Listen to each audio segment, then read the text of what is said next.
ये क्वेश्चन दिया हुआ है। इस तरह के सारे सवालों में ना ये वाली साइड जो है ये पोर्शन सोल्यूशन में करते हुए इसे ले लेना है। उसके बाद ऊपर जो सवाल दिया हुआ होगा उसमें देखना है कि x के साथ कौन सी रकम है, 2y है तो ये x आपके पास है, इसके बटे में दोनों तरफ 2y लिख देना, दोनों तरफ। तो इसे ऐसे ही रहने देना, इसे 2 से काट देना है, 2 2 4 और y से y को काट देना है, 2z बटा y जमा z बचेगा।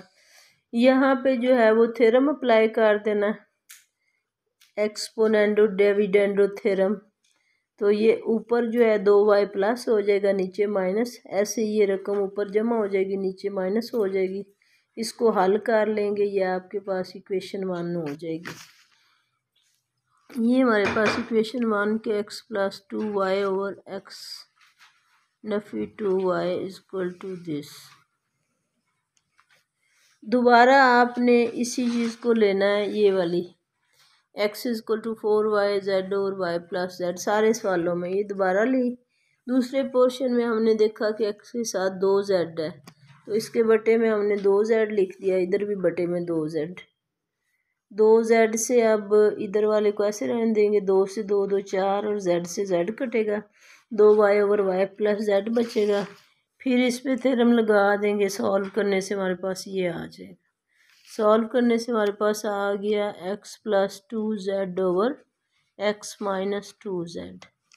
अब ये जो है इक्वेशन हमारे पास आई 1 और ये 2, इनकी लेफ़्ट साइड को लेफ़्ट साइड में प्लस कर देंगे और राइट साइड को राइट साइड में प्लस कर देंगे। तो ये प्लस करने से हमारे पास ये आ गया, लेफ़्ट साइड को प्लस किया और ये हमारे पास राइट साइड प्लस होगी। z माइनस वाई है, अगर क्लियर नहीं नज़र आ रहा तो ये z माइनस वाई और वो y माइनस z है, ये हैं दोनों एक जैसे। इसमें जो है ना सिंबल सेम करने के लिए अलामतें हमने यूँ किया, माइनस कॉमन निकाल लिया, ये हो गया z माइनस वाई। ये z इधर माइनस कॉमन निकाला तो z प्लस का हो गया, y माइनस का हो गया। अब एलसीएम सेम हो गया, इसे भी लिख लेंगे, ऊपर वाली भी रकमें वैसे लिखी जाएंगी। अब आपके पास जो है 3z में से एक z निकला, 2z बचा और 3 में से y निकालेंगे, -2y बचा, 2 कॉमन ले लेंगे तो z माइनस वाई से z माइनस वाई कैंसिल हो जाएगा और हमारे पास जो है इसका आंसर आ गया कि x प्लस 2y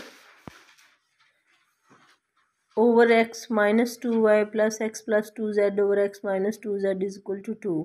ये तकरीबन सारे सवाल जो हैं वो एक ही तरीके से हल होते हैं और आसान है, इन्हें हल करके आप देखें, कहीं पे कोई प्रॉब्लम हो तो फिर मेरे साथ शेयर कर।